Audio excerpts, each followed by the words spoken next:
Queridos hermanos, de nuevo los saluda con mucho cariño su amigo el diácono Antonio Cervantes, diácono permanente de la parroquia Jesús Divino Maestro en Monterrey, Nuevo León, México.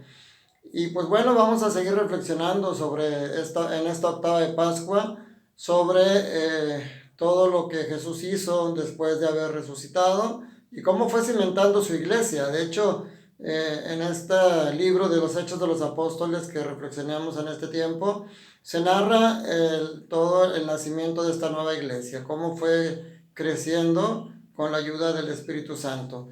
La primera lectura del día de hoy es Hechos de los Apóstoles capítulos 4, versículos del 1 al 12.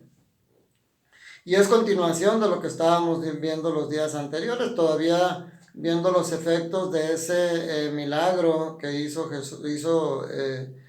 Jesús a través de Pedro en el templo La Hermosa.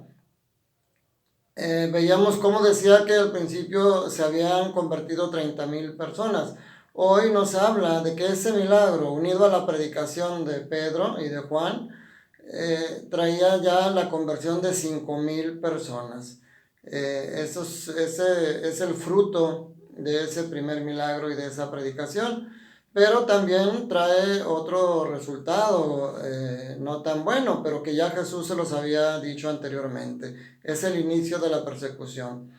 Pedro empieza a hablarles al pueblo de Israel, y obviamente esto llega a oídos de las autoridades religiosas, y van y apresan a Pedro y a Juan. Los meten en la cárcel. Y ahí, cuando al día siguiente que los interrogan y los cuestionan por qué están predicando eso, es muy hermoso cómo Pedro ahora, claro, nos dice aquí la palabra de Dios, que lleno del Espíritu Santo, les empieza a hablar de todo lo que Jesús, o sea, de la resurrección. Incluso como Jesús ya les había abierto el entendimiento sobre las Escrituras, utilizan las Escrituras. Dicen que la piedra que desecharon los arquitectos es ahora la piedra angular. Y empieza con valentía la predicación a pesar de la persecución. Fíjense, aquí quisiera detenerme un poquito en algo, en lo que es el amor de Pedro por Cristo. Pedro desde un principio amaba a Jesús, pero lo amaba de una manera imperfecta, porque vemos cómo pues lo traiciona. O sea, aquí a lo mejor podemos reflexionar sobre la diferencia entre amar y querer. Que bueno, ya después vamos a reflexionar el pasaje donde Jesús le pregunta a Pedro 3 veces, ¿me amas? Las primeras 2 veces le dice, ¿me amas más que estos? Y la tercera vez le dice, ¿me quieres? Vamos a reflexionar después, pero hoy nosotros decimos que el que quiere, pues busca disfrutar, busca momentos de alegría, busca pura tranquilidad. Pero el que ama es capaz de sacrificarse. Entonces aquí vemos cómo fue madurando el amor de Pedro por Jesús, sobre todo lleno del Espíritu Santo.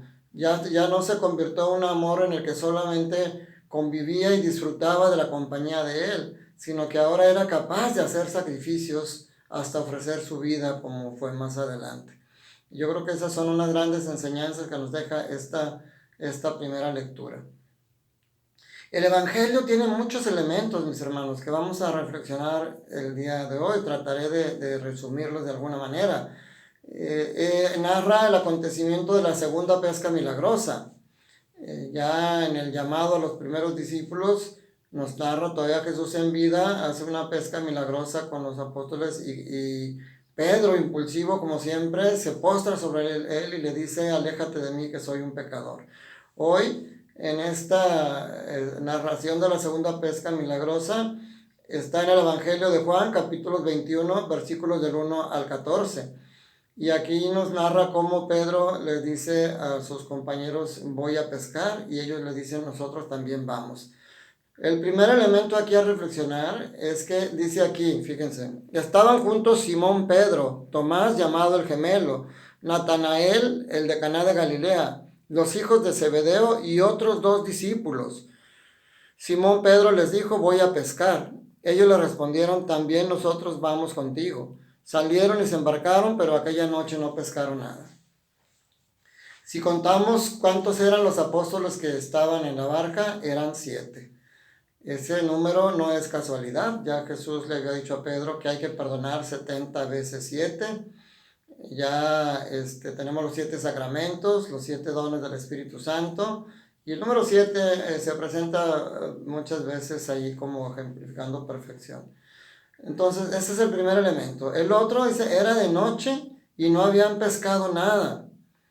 Entonces dice después, estaba amaneciendo cuando Jesús se les apareció en la orilla, pero los discípulos no lo reconocieron. Nuevamente este elemento donde no reconocen a Jesús. Él les dice, muchachos, ¿han pescado algo? Ellos contestaron, no. Entonces él les dijo, echen la red a la derecha de la barca y encontrarán peces. Así lo hicieron y luego ya no podían jalar la red por tantos pescados. Aquí hay que reflexionar otros elementos. No habían pescado nada. Ellos eran expertos en la pesca. Y dice que estaba amaneciendo cuando Jesús se apareció ante ellos. Bueno, antes de reflexionar esto, estaban pescando. Se habían regresado a sus labores habituales antes del seguimiento de Jesús. Su trabajo era ser pescadores. Y ahí se les aparece Jesús. ¿Qué podemos reflexionar de esto? Nosotros normalmente vamos al templo y vamos a concentrarnos, en teoría debemos de concentrarnos en el encuentro con Jesús, en estar con Él, en dialogar con Él, en llenarnos de Él. Ahí sabemos que lo podemos encontrar. Y si vamos a la capilla del Santísimo, mucho mejor. Pero aquí nos narra el Evangelio que también nos lo podemos encontrar en nuestro trabajo. En nuestro trabajo hemos dejado fuera a Jesús. Como decía ayer, a veces no podemos predicar abiertamente a Jesús, pero sí podemos predicar con nuestro comportamiento. En el trabajo Jesús se hace presente también con nosotros y nos entabla el diálogo como aquí. Por ejemplo, si en mi trabajo alguien me propone hacer algo por debajo del agua con el cual yo me pueda ganar mucho dinero, si escucho a Jesús, Él va a estar a mi lado que me va a decir, ¿de qué le sirve al hombre ganar el mundo entero si se pierde a sí mismo? O sea, les puedo poner muchos ejemplos, pero me alargaría, ya he comentado otras veces, cómo si nosotros seguimos derechos, seguimos trabajando con valores, estamos escuchando a Jesús en nuestro trabajo, en nuestro día a día, y no solamente en el templo, porque al templo solamente vamos una vez a la semana, la mayoría, entonces es importante también reconocer a Jesús en el templo. El otro momento dice que estaba amaneciendo cuando Jesús viene. Podríamos decir que Jesús no se les apareció en la oscuridad, que era cuando más lo necesitaban, y se aparece cuando estaba amaneciendo. Pero no es así. Aquí más bien yo lo veo al revés. En la oscuridad en la que podemos estar, del problema, de la angustia, de la situación que estemos viviendo, aparece la claridad de Jesús. Aparece Cristo para darle claridad a mi vida. Aparece Él para darle otro rumbo a eso que estoy sufriendo. Hay personas que tienen cáncer y lo viven alejados de Jesús y lo viven renegando y lo viven sufriendo y lo viven de una mala manera. Hay personas que tienen cáncer pero unen ese dolor al de Cristo y entonces no dejan de sufrir, pero sufren de una manera diferente. Es solamente los cristianos y los que hemos vivido una situación así podemos entenderlo. Y es algo parecido al ejemplo que les decía ayer de la paz aún en la tormenta, en la tempestad.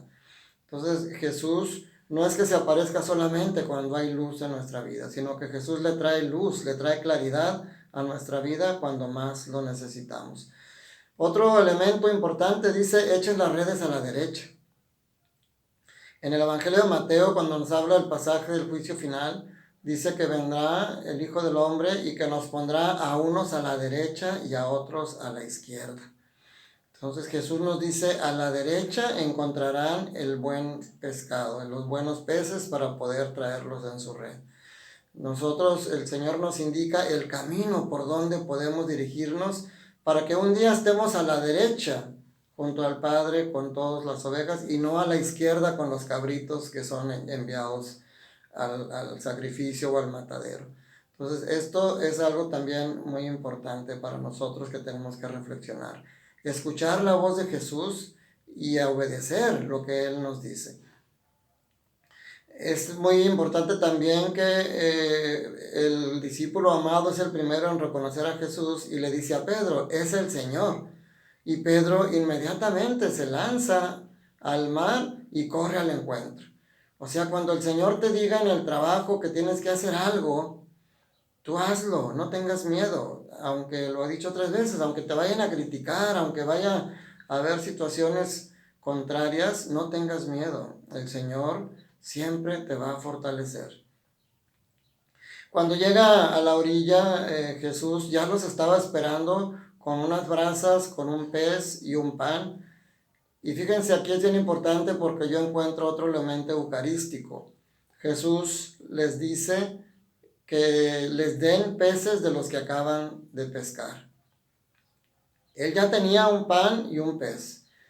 Tranquilamente, como lo hizo antes, pudo haber multiplicado, porque él decía, bueno, con un pan y un pez no vamos a poder alimentarnos los 8, los 7 apóstoles, y junto a él no iban a completar. Él pudo haber multiplicado eso.